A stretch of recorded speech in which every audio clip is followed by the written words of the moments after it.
زمانے کے انداز بدلے گئے، نئے راگ ہیں ساز بدلے گئے، گیا دور سرمایہ داری گیا، تماشا دکھا کر مداری گیا۔ زمانے کے حوادث سے کبھی ہم منہ نہ موڑیں گے، قسم ماضی کے مستقبل کو روشن کر کے چھوڑیں گے۔ زمانہ بڑے شوق سے سن رہا تھا، ہم ہی سو گئے داستاں کہتے کہتے۔ ایک بادشاہ نے بہت ہی عالیشان محل تعمیر کیا، جو دیکھتا دیکھتا ہی رہ جاتا۔ محل نہیں تھا، گویا جنت کا ایک ٹکڑا تھا۔ غرض یہ کہ جو بھی آتا دیکھتا حیران رہ جاتا۔ لیکن بادشاہ نے عجیب شرط رکھ دی۔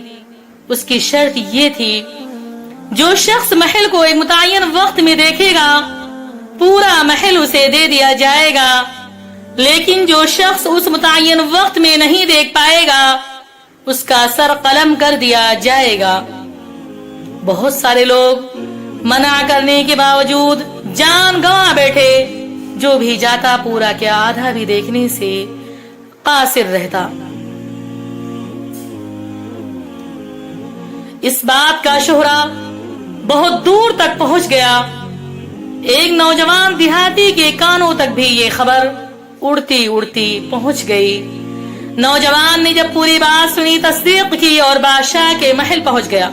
درباری وزیروں، مشیروں، جلادوں نے بھی منع کیا، مگر وہ دھن کا پکا نکلا۔ اجازت لی، اسے متعین وقت دے دیا گیا۔ نوجوان محل میں پہنچا دیا گیا۔ نوجوان نے ایک سرے سے لے کر دوسرے سرے تک در و دیوار، کمرے، راہداریاں، فانوس، قمقمے، قالین، صوفے، تالاب، حوض، الغرض ایک ایک چیز کڑے پہرے میں دیکھ لی، اور وقت ختم ہونے سے پہلے بادشاہ کے روبرو پیش کر دیا گیا۔ بادشاہ اور تمام درباری گویا سناٹے میں آ گئے۔ بادشاہ نے کہا، نوجوان، میں اپنی شرط پر قائم ہوں۔ محل اب تیرا ہے، تو ہی اس محل کا مالک ہے، مگر یہ بات سمجھ میں نہیں آئی، تو نے وقت ختم ہونے سے پہلے طے شدہ وقت میں اتنا خوبصورت محل کیسے دیکھ لیا؟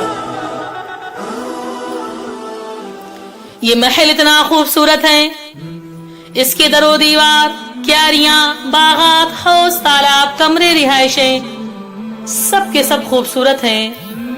تم سے پہلے جو گیا، کوئی باغ میں پہنچ کر باغ کے خوبصورتی میں کھو گیا، کوئی کیاریاں، کوئی قمقمے، کوئی در و دیوار کے نقش و نگار میں کھو گیا اور جان گنوا بیٹھا۔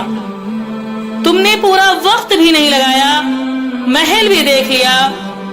نوجوان نے بادشاہ کی بات سن کر بھرپور قہقہا لگایا اور کہا، بادشاہ سلامت، مجھ سے پہلے جتنے لوگ بھی محل دیکھنے آئے، سب کے سب انتہائی درجے کے بے وقوف تھے، جو محل کی خوبصورتی میں کھو گئے اور جانیں گنواتے رہے۔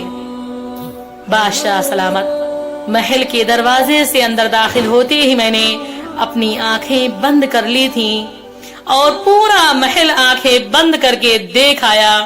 میں اتنا بے وقوف نہیں ہوں جو محل کی خوبصورتی میں کھو کر اپنی جان گنوا دیتا۔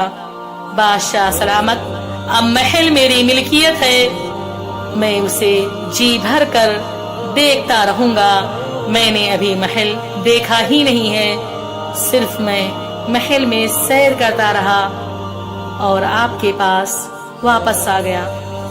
دوستو، محل دنیا ہے، بادشاہ وہ کریم ذات یعنی اللہ تبارک تعالی ہے، اور محل کی خوبصورتی میں کھو جانے والے ہم انسان ہیں، اور آنکھ بند کرنے والے وہ دانا اور کامیاب انسان ہیں جو اس دنیا کی خوبصورتی میں کھو نہیں جاتے، بلکہ با مقصد زندگی گزار کر اللہ کے حضور پہنچ جاتے ہیں۔